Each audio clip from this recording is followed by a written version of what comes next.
ब्रेकनंतर पुन्हा एकदा आपलं स्वागत। वळूयात उर्वरित बातमीपत्राकडे।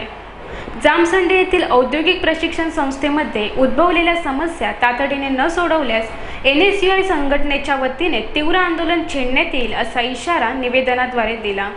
देवगड ITIमध्ये अपुरा शिक्षक व कर्मचारी वर्ग, प्रवेश प्रक्रियेतील गोंधळ, इमारतीची दुरावस्था आदी समस्यांबाबत प्राचार्यांचे NSUIचे पदाधिकाऱ्यांनी लक्ष वेधले। देवगड जामसंडे येथील औद्योगिक प्रशिक्षण संस्थेमध्ये उद्भवलेल्या समस्या तातडीने न सोडवल्यास NSUI संघटनेच्या वतीने तीव्र आंदोलन छेडण्यात येईल असा इशारा संघटनेच्या पदाधिकाऱ्यांनी संस्थेच्या प्राचार्यांना निवेदनाद्वारे दिला।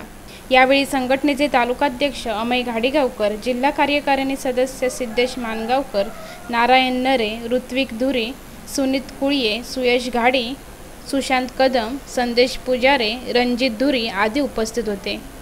विष्णू धावडे, कोकण 9, देवगड।